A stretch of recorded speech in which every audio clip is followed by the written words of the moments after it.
Hi ma'am. പലപ്പോഴും നമ്മുടെ അടുത്ത് അല്ലെങ്കിൽ ഒരു കമൻ്റായിട്ടോ അല്ലെങ്കിൽ ചോദിക്കാനുള്ളതാണ്, നമുക്കൊരാഴ്ച കൊണ്ട് 4 കിലോ അല്ലെങ്കിൽ 5 കിലോ ഒക്കെ കുറയ്ക്കാൻ പറ്റുമോ എന്നുള്ളത്.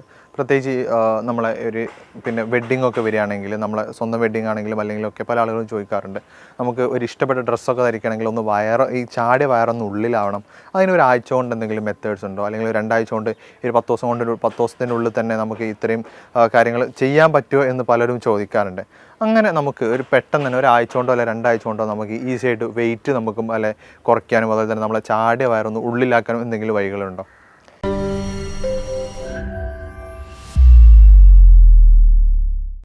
നമുക്ക് തീർച്ചയായിട്ടും ഈ 2 ആഴ്ച കൊണ്ടോ അല്ലെങ്കിൽ ഒരു മാസം കൊണ്ടൊക്കെ നമുക്ക് ഇങ്ങനെ അമിത വണ്ണമൊക്കെ നമുക്ക് കുറച്ച് കൊണ്ടുവരാൻ പറ്റുന്നതാണ്. അപ്പോൾ അതിന് മുന്നേ ആയിട്ട് നമുക്ക് വെയിറ്റ് കൂടാൻ എന്തൊക്കെ കാരണങ്ങളെന്ന് നമുക്കിവിടെ ഡിസ്കസ് ചെയ്യാം. മെയിനായിട്ട് വെയിറ്റ് കൂടാന്ന് പറഞ്ഞു കഴിഞ്ഞാൽ നമ്മളെ ബോഡി വെയിറ്റ് അല്ലെങ്കിൽ ബോഡി മാസ് ഇൻഡെക്സ് ഒരു 35 എബോവ് ആകുമ്പോഴാണ് നമ്മുടെ ശരീരത്തിൽ കൊഴുപ്പും അല്ലെങ്കിൽ നമ്മളെ ശരീരഭാരം കൂടിയിട്ടുണ്ടെന്ന് നമുക്ക് പറയാം. അപ്പോൾ ഈ വെയിറ്റ് കൂടുക എന്ന് പറയുമ്പം നമ്മുടെ ജോയിൻസിനൊക്കെ നോർമലി ഒരു ജോയിൻറ്റിന് ഒരു വെയിറ്റ് ബെയറിങ് കപ്പാസിറ്റി ഉണ്ട്. നമ്മളെ ശരീരത്തിൻ്റെ ഒരു 4 കിലോളം നമ്മളെ ജോയിൻസ് താങ്ങി നിർത്തുന്നുണ്ട്. അപ്പോൾ ആ ജോയിൻസ് എന്നൊക്കെ ഭയങ്കര ഒരു വേദന അനുഭവപ്പെടുക, അല്ലെങ്കിൽ നടക്കുമ്പോൾ ഒരു കിതപ്പൊക്കെ ഫീൽ ചെയ്യുക, അല്ലെങ്കിൽ എന്താ പറയുക ഭയങ്കര ഒരു സ്റ്റിഫ്നെസ് അനുഭവപ്പെടുക, അതൊക്കെയാണ് നമ്മളെ ശരീരഭാരം വർദ്ധിച്ചിട്ടുണ്ടെന്ന് നമ്മളെ ശരീരം കാണിക്കുന്ന ഒരു എക്സ്റ്റേണൽ സൈൻ എന്നൊക്കെ പറയാം. അതേപോലെ തന്നെ ചില ഡ്രസ്സൊക്കെ ഇടുമ്പോൾ നമ്മൾ ഇപ്പോൾ ഇട്ടുകൊണ്ടിരിക്കുന്ന ഡ്രസ്സ് കുറച്ച് കഴിഞ്ഞ് നമ്മൾ വെയിറ്റൊക്കെ കൂടി കഴിഞ്ഞ് നമുക്ക് ഇടാൻ ഭയങ്കര ബുദ്ധിമുട്ടായിരിക്കും, നമുക്ക് ഭയങ്കര ടൈറ്റായിരിക്കും, ചിലർക്ക് വയറായിട്ട് അനുഭവപ്പെടാം. അപ്പോൾ ഇത് വരാൻ ഒരുപാട് കാരണങ്ങളുണ്ട്. മെയിനായിട്ട് അവരെ ഭക്ഷണ രീതികൾ തന്നെയാണ്. നമുക്കറിയാം പണ്ട് കാലങ്ങളിലൊക്കെ ആളുകൾക്ക് അസുഖങ്ങൾ വരുന്നത് വളരെ കുറവാണ്. അതായത് ഫാറ്റി ലിവർ പോലത്തതും ഫൈബ്രോയിഡ് ഇഷ്യൂസ്, PCOD ഇഷ്യൂസൊക്കെ വരുന്നത് വളരെ കുറവാണ്. ഇന്നൊരു ജനറേഷൻ നോക്കുമ്പോൾ ഒരു 100-ൽ 60% ആളുകളിലും ഈ ഫാറ്റി ലിവർ ഇഷ്യൂസ് ഉണ്ട്. ഒരു 60% ആളുകൾ തന്നെ PCODൻ്റെ ഇഷ്യൂസ് ഉണ്ട്. അപ്പോൾ അതുമൂലം ഇൻഫെർട്ടിലിറ്റി കംപ്ലയിൻസ്, കുട്ടികളില്ലാത്ത ബുദ്ധിമുട്ടുകളൊക്കെ ഇന്ന് വളരെ കോമൺ ആയിട്ടുള്ള കാര്യങ്ങളാണ്.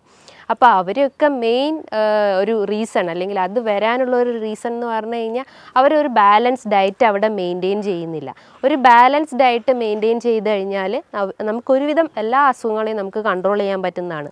അതായത് ബാലൻസ് ഡയറ്റ് എന്ന് പറയുമ്പം കാർബോഹൈഡ്രേറ്റ്, ഫാറ്റ്സ്, പ്രോട്ടീൻസ്, ഇത് 3ഉം തുല്യ രീതിയിൽ നമ്മളെ ഭക്ഷണത്തിൽ ഉൾപ്പെടുത്തി കഴിഞ്ഞ് കഴിഞ്ഞാൽ നമുക്ക് എല്ലാ അസുഖത്തെയും നമുക്ക് കൺട്രോൾ ചെയ്യാൻ പറ്റും. അപ്പം നമ്മൾ മരുന്നിനെയോ അല്ലെങ്കിൽ മറ്റെന്ത് മെഡിസിൻസിനെയോ ഒന്നും ഡിപ്പെൻഡ് ചെയ്യേണ്ട ആവശ്യമില്ല.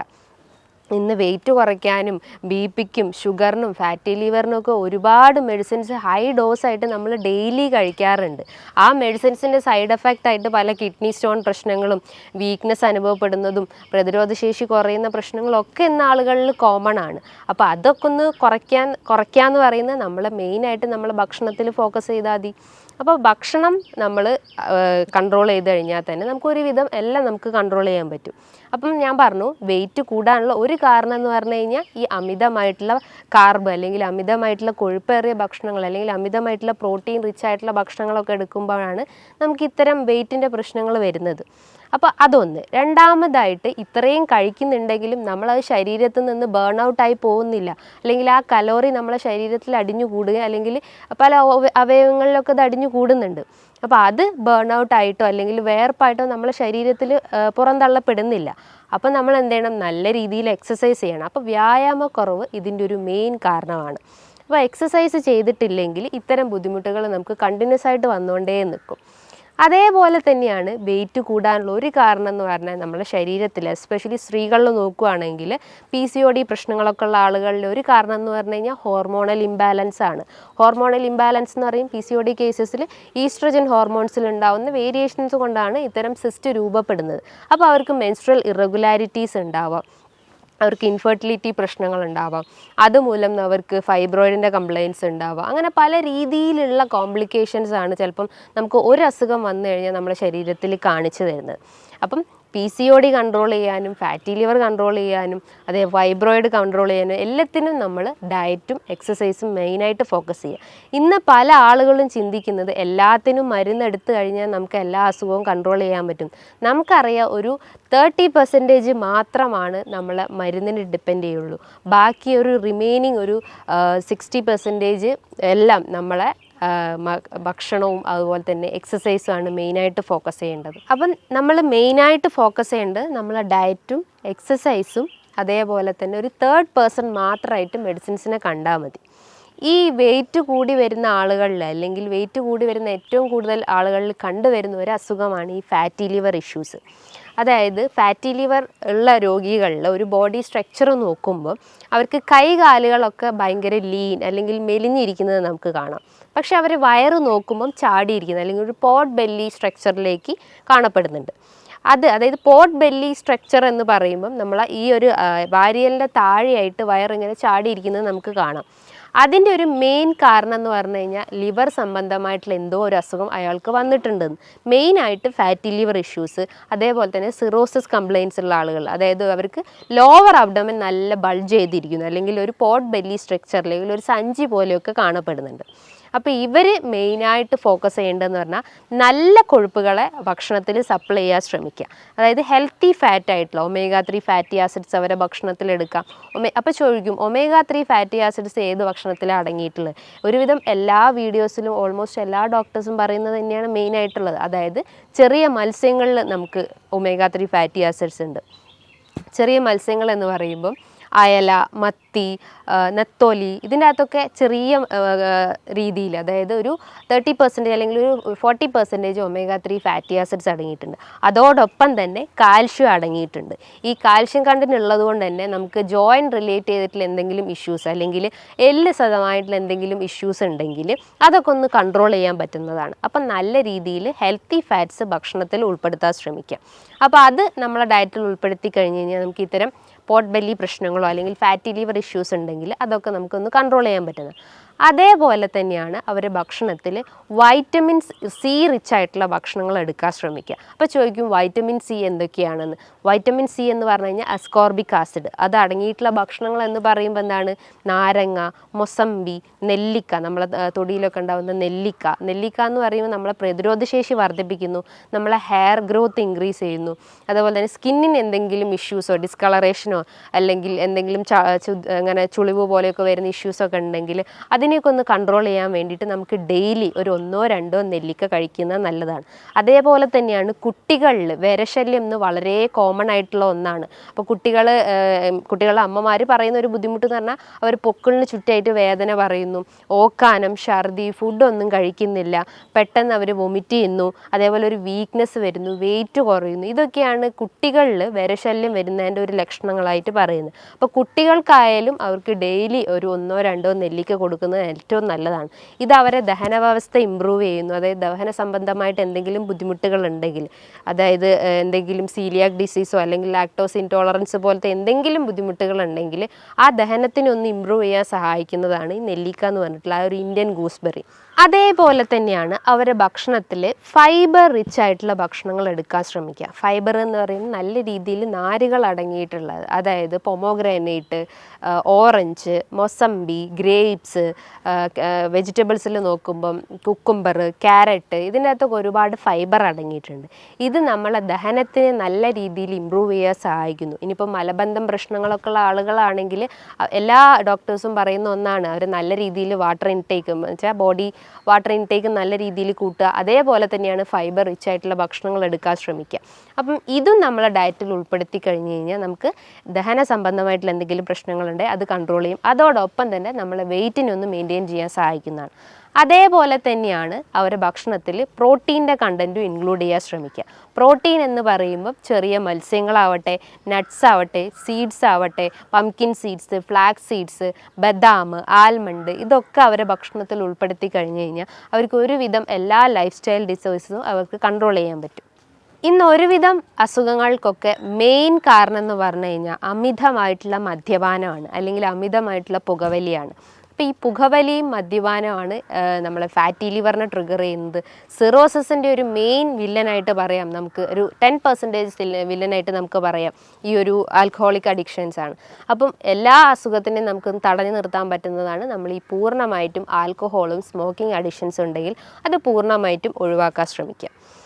അതേപോലെ തന്നെ ഈ കുടവയറ് അല്ലെങ്കിൽ അമിതവണ്ണമുള്ള ആളുകളിൽ ഒരു കണ്ടീഷനാണ് ടയേർഡ് ബെല്ലി ഫാറ്റ് എന്ന് പറയും. ടയേർഡ് ബെല്ലി ഫാറ്റ് എന്ന് പറയുമ്പം 2 ടയർ രൂപത്തിലായിട്ട് ഇങ്ങനെ വയറ് കിടക്കുന്നു. ഒന്ന് നമ്മുടെ വാരിയലിൻ്റെ താഴെയായിട്ടും ഒന്ന് നമ്മുടെ ലോവർ അബ്ഡമനിലായിട്ടും ഇങ്ങനെ വയറ് ചാടി കിടക്കുന്നത് കാണാം. ഇതിൻ്റെ ഒരു കാരണം എന്ന് പറഞ്ഞു കഴിഞ്ഞാൽ അവർ നല്ല രീതിയിൽ ഭക്ഷണം കഴിക്കുന്നു, അതായത് അമിതമായിട്ട് വലിച്ചു വാരി കഴിക്കുന്നു. ഒരു പ്രോപ്പർ ടൈമിംഗ് അവിടെ മെയിൻറ്റെയിൻ ചെയ്യുന്നില്ല. ബ്രേക്ക്ഫാസ്റ്റ് എന്ന് പറയുമ്പോൾ നമുക്കറിയാം ഒരു ബ്രെയിൻ ഫുഡായിട്ടാണ് വർക്ക് ചെയ്യുന്നത്. അപ്പോൾ പ്രോപ്പർ ടൈമിങ്ങിൽ ബ്രേക്ക്ഫാസ്റ്റ് കഴിച്ചിട്ടില്ലെങ്കിൽ നമുക്ക് ആ ഒരു ഫുൾ ഡേ റൂട്ടീൻ തന്നെ നമ്മൾ ഡിസോർഡേർഡ് ആയിപ്പോകും. കാരണം നമ്മളെ ദഹനത്തിന് അല്ലെങ്കിൽ നമ്മളെ വയറിനറിയാം നമ്മൾ ഇന്ന ടൈമിലാണ് ഫുഡ് കഴിക്കുക. അപ്പോൾ ആ ഒരു ആ ഒരു ഡിസ്ഫങ്ഷൻ തന്നെ അവിടെ കറക്റ്റ് ആവില്ല. ഐ മീൻ പ്രോപ്പറായിട്ട് നമ്മളെ ദഹനം ഫങ്ഷൻ ചെയ്യുന്നില്ല. അപ്പം ബ്രേക്ക്ഫാസ്റ്റ് സ്കിപ്പ് ചെയ്ത് കഴിഞ്ഞാൽ ഇത്തരം ഇഷ്യൂസ് വരാനുള്ള ചാൻസസ് ഉണ്ട്. അതേപോലെ തന്നെ അവർ നല്ല രീതിയിൽ ഈ ഫ്രക്ടോസ് അല്ലെങ്കിൽ നല്ല രീതിയിൽ മധുരമേറിയ ഭക്ഷണങ്ങൾ എടുക്കാൻ ശ്രമിക്കുന്നത്. അതായത് ബിസ്ക്കറ്റ് ഡെയിലി ചിലപ്പോൾ 2 പാക്കറ്റ് ബിസ്ക്കറ്റൊക്കെ കഴിക്കുന്ന ആളുകളായിരിക്കാം. അതേപോലെ കേക്ക്സ്, പേസ്ട്രി, അതേപോലെ ice creams, chocolates, daily 2-3 glass caffeine അല്ലെങ്കിൽ കോഫി കുടിക്കുന്നത്, അതേപോലെ ചായ കുടിക്കുന്നത്, ഇതൊക്കെ ഒരു അഡിക്ഷൻസ് ആയിട്ട് കണ്ടിന്യൂസ് ആയിട്ട് അവർ ഫോളോ ചെയ്തിട്ടുള്ള ആളുകളായിരിക്കും. അപ്പോൾ അത്തരം ആളുകളിലും ഇത്തരം ടയേർഡ് ബെല്ലി ഫാറ്റ് കണ്ടുവന്നിട്ടുണ്ട്. ഇതിനെ അവർ മെയിനായിട്ട് ശ്രദ്ധിക്കേണ്ടത് ഇത്തരം ദുശീലങ്ങളുണ്ടെങ്കിൽ അത് പൂർണ്ണമായിട്ട് ഒഴിവാക്കാൻ ശ്രമിക്കുക.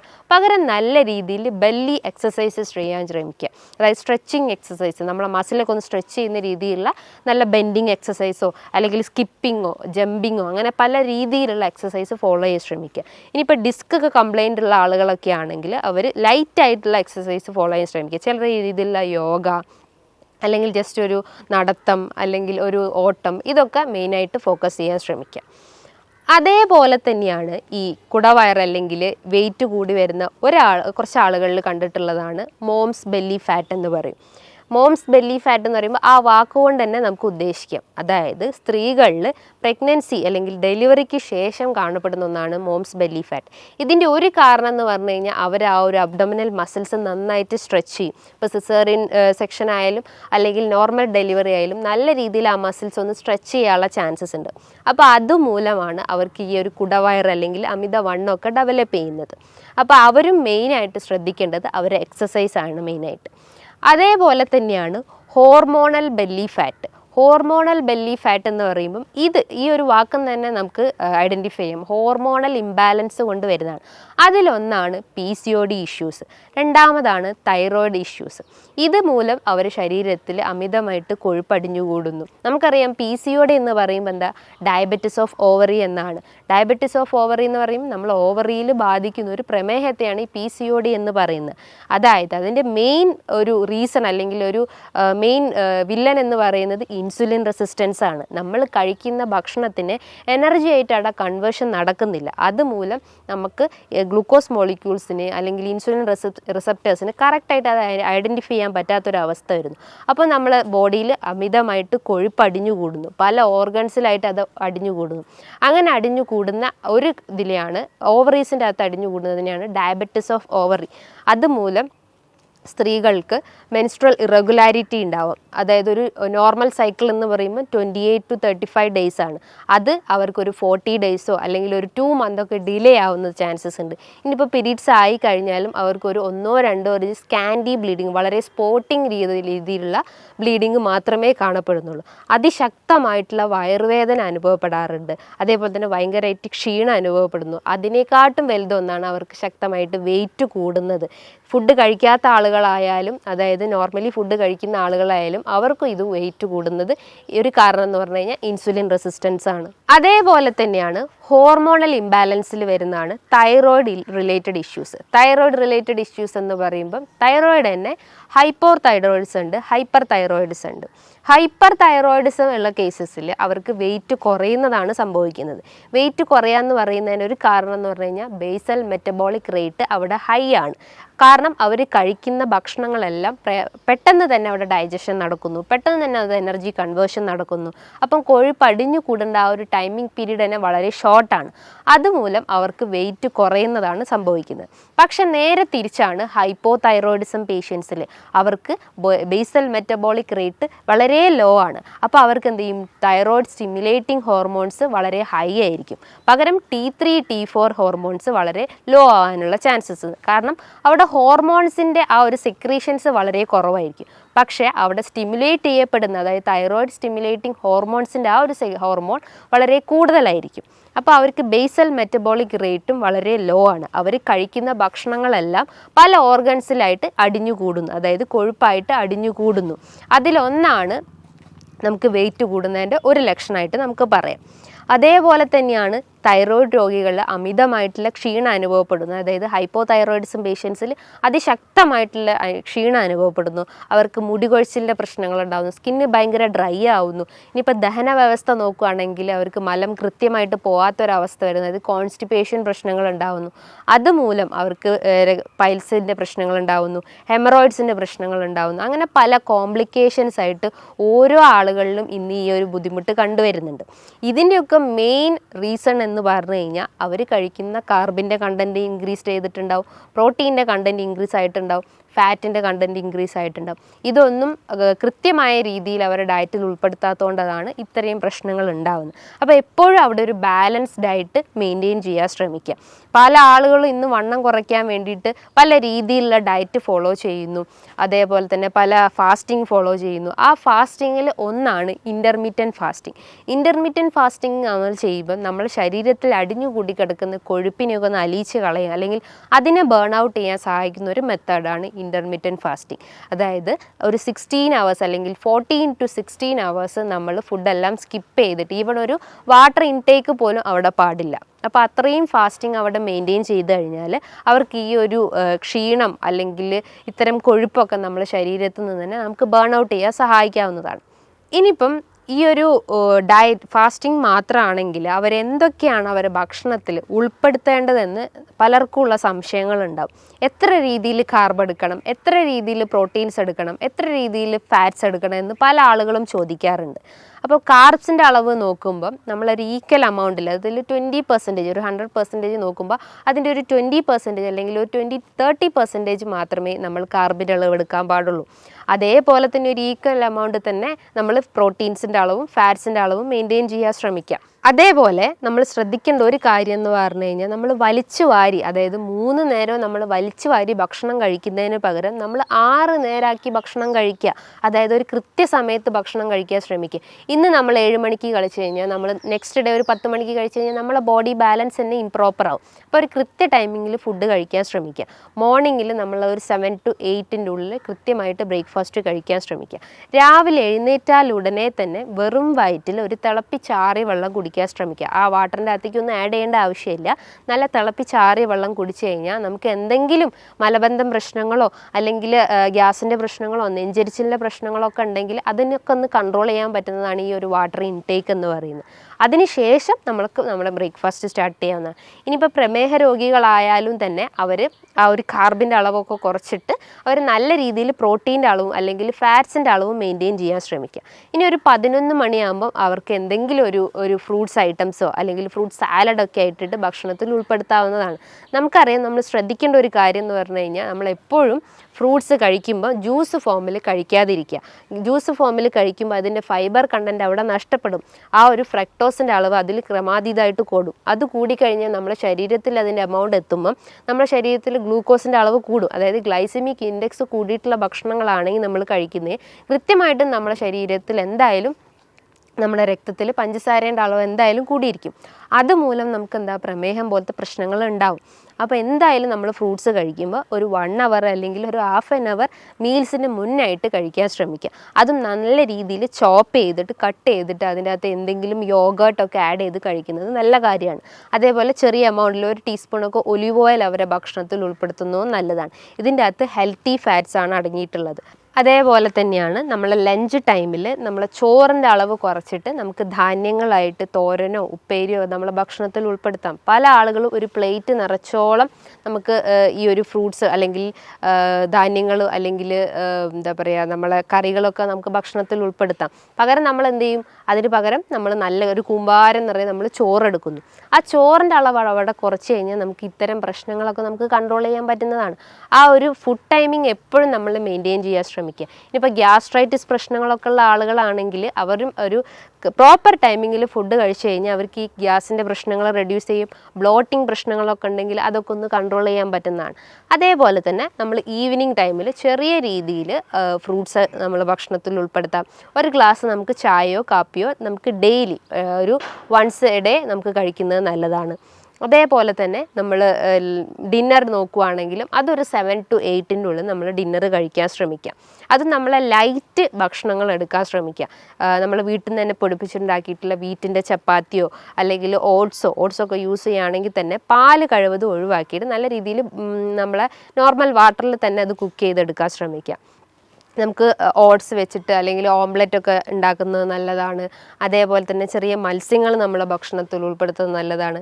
അതേപോലെ നമ്മൾ ശ്രദ്ധിക്കേണ്ട ഒരു കാര്യമാണ് റെഡ് മീറ്റ് പൂർണ്ണമായിട്ടും നമ്മൾ ഭക്ഷണത്തിൽ നിന്ന് ഒഴിവാക്കാൻ ശ്രമിക്കുക. നിങ്ങൾക്കൊരു വീക്ക്ലി വൺസ് കഴിക്കാം, അല്ലെങ്കിൽ മന്ത്ലി വൺസ് ഒക്കെ റെഡ് മീറ്റ് കഴിക്കുന്നതുകൊണ്ട് കുഴപ്പമൊന്നുമില്ല.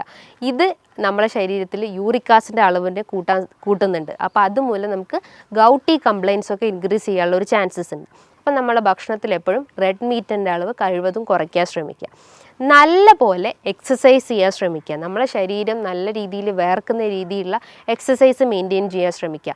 അത് കാർഡിയാക് എക്സസൈസ് ആവട്ടെ, അല്ലെങ്കിൽ എയറോബിക് എക്സസൈസ് ആവട്ടെ, ചെറിയ രീതിയിലുള്ള നടത്തോ അല്ലെങ്കിൽ ഓട്ടോ എന്ത് നമ്മളെ ഭക്ഷണത്തിൽ നമ്മളെ ഡയറ്റിൽ അല്ലെങ്കിൽ നമ്മളെ ലൈഫ് സ്റ്റൈലിൽ ഉൾപ്പെടുത്തി കഴിഞ്ഞ് കഴിഞ്ഞാൽ നമുക്ക് ഇത്തരം പ്രശ്നങ്ങളൊക്കെ നമുക്ക് കൺട്രോൾ ചെയ്യാൻ പറ്റുന്നതാണ്.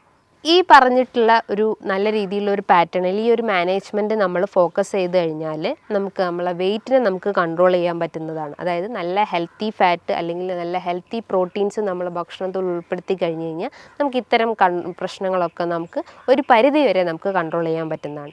ഇനി ഇതുമായി ബന്ധപ്പെട്ട് നിങ്ങൾക്ക് എന്തെങ്കിലും സംശയങ്ങളുണ്ടെങ്കിൽ താഴെ കാണുന്ന നമ്പറിൽ കോൺടാക്റ്റ് ചെയ്യാവുന്നതാണ്. നല്ലൊരു ഹെൽത്ത് ടോപ്പിക്കുമായി വീണ്ടും കാണാം. താങ്ക്